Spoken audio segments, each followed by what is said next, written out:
जय हिंद साथियों, मैं एन.के. यादव आपका एग्जाम इन्फो लाइव पर एक बार फिर स्वागत करता हूं। साथियों, जैसे कि हमारी जो यूपी स्पेशल की जो सीरीज चल रही है उसी को हम आगे बढ़ाते हुए, जो हम पिछली क्लास में अपनी योजनाओं को लेकर चले थे, उन्हीं योजनाओं को हम आगे बढ़ाते हुए आज हम चलेंगे। आइए, तो हमारी जो महत्वपूर्ण योजना है इसमें नंबर 1 की बात आती है। सबसे पहले शक्ति दीदी, यानी शक्ति दीदी योजना है। ये शक्ति दीदी योजना जो 22 जून 2023 को में इसको लॉन्च किया गया है और ये पुलिस कमिश्नर गौतम बुद्ध नगर, यानी पुलिस कमिश्नर गौतम बुद्ध नगर, जिसको हम क्या कहते हैं, नोएडा कहते हैं। यहाँ की जो कमिश्नर हैं लक्ष्मी सिंह, इनके नेतृत्व में इस योजना का शुभारंभ किया गया। अगर बात करें हम, जो गौतम बुद्ध नगर है, इसका जो पुलिस हेडक्वार्टर है, यानी जो इसका हेडक्वार्टर है, इसका जो हेडक्वार्टर है वो आपका कहाँ पर है, नोएडा में है। एक बात। दूसरी बात आती है आपकी कि जैसे हमारा जो दिल्ली हमारा केंद्र शासित प्रदेश है, तो दिल्ली से कौन से जो ज़िले हैं वो टच करते हैं, तो एक हमारा गौतम बुद्ध नगर और एक हमारा गाजियाबाद। यहाँ से भी क्वेश्चन आपको बनते हैं कि किस डिस्ट्रिक्ट, कौन सा डिस्ट्रिक्ट किस राज्य से टच करता है। तो इसकी मैं अलग से एक वीडियो लेके आऊँगा, लेकिन इसके साथ साथ भी मैं बताता चल रहा हूँ। तो दिल्ली से हमारे कौन से, गौतम बुद्ध नगर और गाजियाबाद। अच्छा, आगे बात करते हैं 2 की। तो इसमें प्रकाश है तो विकास है, यानी योजना का नाम है प्रकाश है तो विकास है। अच्छा, सबसे पहले बात करें कि ये शुरू कब की गई, तो ये 25 दिसंबर 2017 में शुरू की गई। इसका जो टारगेट था, वो टारगेट क्या था कि 2018 तक, यानी 1 साल के अंदर इसको 1.6 करोड़ लोगों को लाभ देना है। यानी जो 1.6 करोड़ लोग हैं, इनको क्या करना है, लाभान्वित करना है, यानी इनको लाभ देना है। और ये जो योजना है, ये इस योजना का लाभ जो उठा पाएंगे वो किस प्रकार के लोग उठा पाएंगे कि जिनके पास BPL कार्ड धारक हों, यानी BPL कार्ड धारक हों, साथ ही साथ BPL कार्ड धारक के साथ साथ जिनकी जो वार्षिक आय है, यानी जो 1 साल की जो इनकम है वो कितनी होनी चाहिए, 35,000 से ज़्यादा नहीं होनी चाहिए। अच्छा, बात आती है कि इस योजना का संबंध किससे है, यानी लाइट से इसका संबंध है, यानी बिजली से इसका क्या है, संबंध है, बिजली से संबंधित ये योजना है। आगे बात करते हैं हम किसान पाठशाला द मिलियन फार्मर्स स्कूल के अंतर्गत कितनी पाठशालाओं का आयोजन किया गया।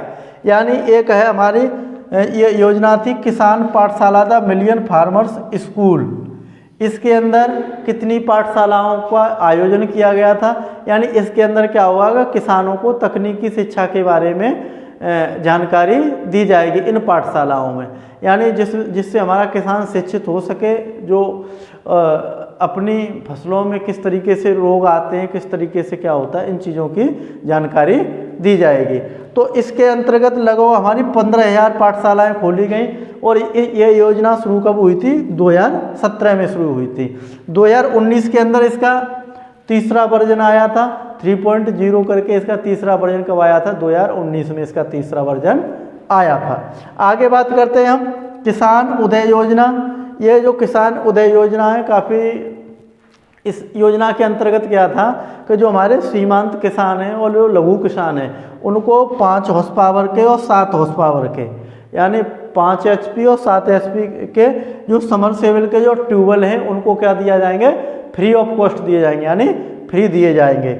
और इस योजना के तहत सन 2022 तक 10 लाख किसानों को इससे लाभान्वित किया गया, यानी 10 लाख किसानों को समरसेबल 5 HP का और 7 HP का समरसेबल प्रदान सरकार की तरफ से किया गया। आगे बात करते हैं हम वर्मी कंपोजिट या जैविक खाद योजना। यानी वर्मी कंपोजिट जो होता है, इसको हम जैविक खाद बोलते हैं। जैविक खाद क्या होता है आपका कि एक उसमें गड्ढे टाइप में आया, एक स्थान पर आपको क्या करेंगे कि जो गोबर को एकत्रित करके उसमें आपके केंचुओं को छोड़ा जाएगा, तो वो हमारा क्या होगा, वर्मी कंपोजिट खाद बनता है, उसको हम जैविक खाद भी कहते हैं। इसमें इस योजना की शुरुआत कब की गई, 2017 में की गई और इसमें 1 राजस्व ग्राम पर 1 यूनिट यानी 1 राजस्व ग्राम पर यानी राजस्व ग्राम का मतलब है एक ग्राम सभा, यानी एक ग्राम सभा पर कितना, एक यूनिट लगाई जाएगी, एक यूनिट लगाई जाएगी। और जो इनकी जो पैकेट रहेगी, यानी जो वर्मी कंपोस्ट जो खाद बनाया जाएगा, जो बनेगा खाद, उसमें क्या रहेगा कि जो इसमें उसकी अगर हाइट की बात करें तो 3 फुट उसकी हाइट रहेगी, विड्थ की बात करें 2 फुट रहेगी, और आपकी 3 फुट हाइट रहेगी, 2 फुट उसकी जो पैकेट टाइप का बनेगा उसकी विड्थ रहेगी। और लेंथ की बात करें तो वही आपकी 3.5 फुट की लगभग इसकी लेंथ भी रहेगी। अब बात आती है कि अगर जो वर्मी कंपोजिस्ट लगाया जाएगा जिसके द्वारा, उसमें क्या करेगी कि 75% उसका 75% कौन, सरकार देगी, जिसको हम कहेंगे सरकार क्या देगी, सब्सिडी देगी। अच्छा, जैसे आपका 10 लाख रुपया लगा, जैसे किसी ने लगाया और 10 लाख रुपए उसमें अगर व्यय करता है तो उसमें से 7.5 लाख रुपए आपको कौन देगी, गवर्नमेंट देगी। तो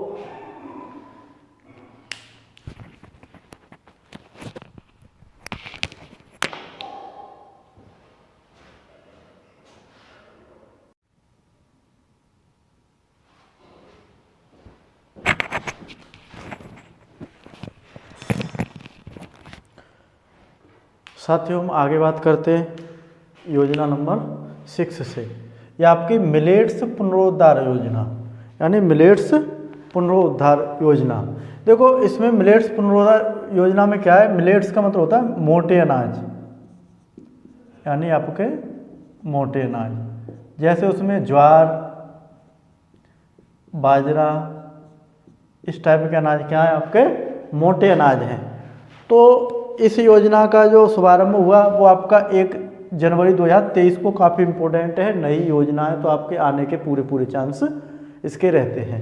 1 जनवरी 2023 को इसका शुभारंभ हुआ और इसके अंतर्गत क्या है कि जो मोटे अनाज हैं, मोटे अनाज को बढ़ावा देने के लिए इसमें फ्री में बीज प्रोवाइड किए जाएंगे, यानी जो मोटे अनाज की जो बीज है वो आपको फ्री में प्रोवाइड की जाएगी। वो किसे, लघु एवं सीमांत किसानों को, लघु एवं सीमांत किसानों को उस एक मिनी मिलेट्स किट होगी, यानी जो बीज की किट होगी उनको क्या किया जाएगा, प्रोवाइड किया जाएगा, जिससे मोटे अनाजों को बढ़ावा मिल सके।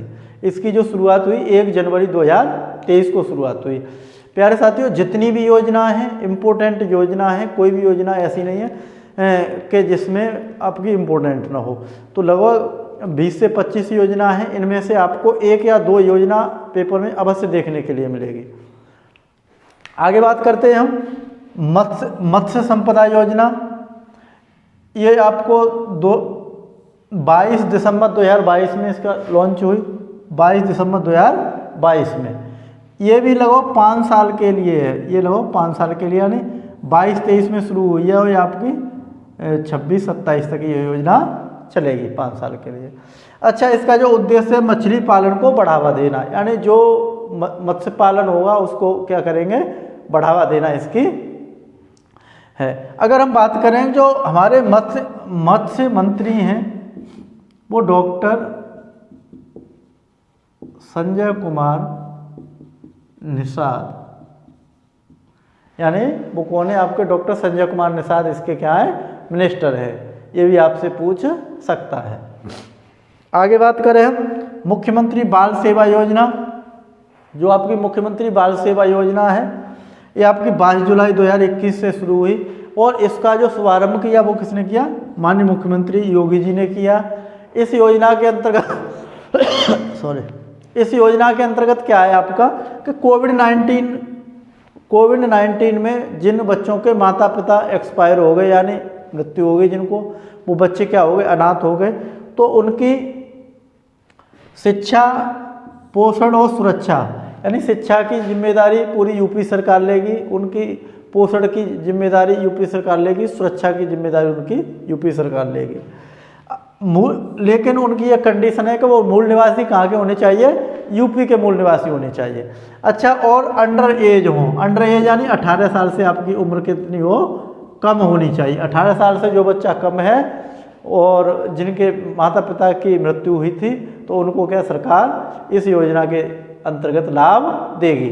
अच्छा, उसके बाद बात आती है कि जब बच्चा 18 साल का हो जाएगा, तो 18 साल का बच्चा हो जाएगा तो उसको 4,000 रुपये प्रतिमाह फिर सरकार उसको फिर भी कुछ दिनों तक उसको 4,000 रुपये प्रतिमाह भी सरकार उसको देगी। आगे बात करते हैं हम मुख्यमंत्री कन्या सुमंगला योजना, काफ़ी इम्पोर्टेंट योजना है। इसका जो प्रारंभ हुआ 25 अक्टूबर 2019 को हुआ, 25 अक्टूबर 2019 को। इसका जो उद्देश्य है वो क्या है आपका, बालिकाओं को सामाजिक सुरक्षा प्रदान कराने के लिए, यानी सामाजिक सुरक्षा प्रदान कराने के लिए। अच्छा, और इसमें जो इकोनॉमिक की चीज़ आती है वो है आपका 15,000 रुपये की आर्थिक सहायता देगी, यानी गवर्नमेंट 15,000 रुपये की आर्थिक सहायता देगी। और जो 15,000 की आर्थिक सहायता दी जाएगी वो आपकी 6 किस्तों में, यानी 6 किस्तों में उस सरकार आपको उस सहायता को देगी। अगर किसी की मान के चलिए एक बेटी है किसी की तो उसको मिलेगी, अगर 2 बेटी हैं तो उसको भी मिलेगी। अगर कंडीशन आ जाती है कि अगर 2 से अधिक बेटियां किसी के पास होती हैं, जैसे मान के चलिए किसी के पास 3 बेटी हैं, तब ये इस आर्थिक सहायता का क्या रहेगा, तो उसमें जो आप किन्हीं भी 2 बेटियों को उसमें आपको सहायता मिलेगी। आगे बात करते हैं हम डॉक्टर अंबेडकर उत्कृष्टता केंद्र योजना। इसको ये जब लॉन्च हुई आपकी 14 अप्रैल 2022 में। और आपको पता भी होना चाहिए कि जो हमारे बाबा साहेब अंबेडकर जी थे उनका जो जन्म दिवस है वो कब मनाया जाता है, 14 अप्रैल को ही उनका जन्म दिवस मनाया जाता है। Doctor B R. अम्बेडकर की बात करें तो ये हमारा जो संविधान लिखा गया उसमें जो प्रारूप समिति थी तो प्रारूप समिति के ये अध्यक्ष भी थे। आगे बात करें तो इसको जब लॉन्च किया, किसने लॉन्च किया, BHU बनारस में इसको लॉन्च किया गया, बनारस में BHU बनारस में इसको लॉन्च किया गया। अच्छा, बनारस से मेरे को एक चीज़ और ध्यान आ गई कि बनारस के अंदर आपका विश्वनाथ जी का भी क्या है आपका मंदिर है। विश्वनाथ जी का भी मंदिर आपके कहाँ पर है, बनारस में है। और एक क्वेश्चन आया था कि जो बनारस का जो विश्वनाथ जी महाराज जी का मंदिर है उसको किसने बनवाया था, तो वो आपका अहिल्याबाई ने इसका निर्माण करवाया था। तो बनारस में इसका उद्घाटन हुआ और ये राज्यपाल के द्वारा, राज्यपाल कौन है, हमारी आनंदीबेन पटेल राज्यपाल है इस समय उत्तर प्रदेश की। और ये कहाँ से बिलोंग करती हैं, आपकी गुजरात से बिलोंग करती है। ये कहाँ की हैं, गुजरात की हैं। ये जब हमारे PM मोदी जी वहाँ के CM थे तो उसके बाद में ये वहाँ की CM भी रह चुकी हैं, यानी गुजरात की मुख्यमंत्री भी रह चुकी हैं। वर्तमान में हमारे उत्तर प्रदेश के क्या है, राज्यपाल। इस योजना के अंतर्गत क्या है आपका कि 31 जो केंद्रीय विश्वविद्यालय हैं, 31 जो केंद्रीय विश्वविद्यालय हैं उन विश्वविद्यालयों के अंदर जो SC कैंडिडेट हैं, यानी जो SC कैंडिडेट हैं उनको UPSC की जो कोचिंग रहेगी क्या मिलेगी, फ्री ऑफ कॉस्ट, यानी उनकी कोई फीस नहीं लगेगी। UPSC की कोचिंग SC कैंडिडेट के लिए फ्री रहेगी। अगर बात करें अब कि एक कॉलेज के अंदर, यानी एक जो आपका UPSC की जो कोचिंग दी जाएगी, जो विश्वविद्यालय होगा केंद्रीय विश्वविद्यालय, उसके अंदर कितनी सीट रहेंगी, तो सीट कितनी रहेंगी आपकी 100 सीटें रहेंगी। और उन 100 सीटों के अंदर आपकी 33% सीट क्या रहेंगी, महिला आरक्षित रहेंगी। जैसे बात करें हम कि अगर 100 कैंडिडेट हैं तो 100 में आपकी 33 कौन होंगी, फीमेल्स कैंडिडेट होंगे। अच्छा, आगे बात करते हैं हम फीमेल्स कैंडिडेट होंगे। तो प्यारे साथियों, ये जो हमारी योजनाओं की सीरीज है ये आपकी एक क्लास और रहेगी, उसमें आपकी योजना फिनिश हो जाएंगी। उसके बाद आप और भी अच्छी क्लासें इसी तरीके से लेके आएंगे जहाँ से हमको समय कम लगेगा। यानी हम अगर YouTube पे भी अगर आप हमारी भी क्लास को देख रहे होगे तो इसी अगर डाटा को अगर कोई अन्य टीचर कराएगा तो मैं नहीं समझता कि 25 से 30 मिनट से कम में इस डाटा को करा पाएगा। तो मैं आपको यही एडवाइस दूंगा कि जितना ज़्यादा हो सके आप सेल्फ स्टडी करें, सेल्फ स्टडी पर भी ध्यान दें। मैं ये नहीं कह रहा कि आप YouTube से नहीं पढ़िए या उससे नहीं पढ़िए, यानी अगर जो चीज़ें आपको आती हैं उन पर आप टाइम वेस्ट ना करें, क्यों समय आपका कम है, तो इस चीज़ पर भी विशेष ध्यान दें। जय हिंद, जय भारत।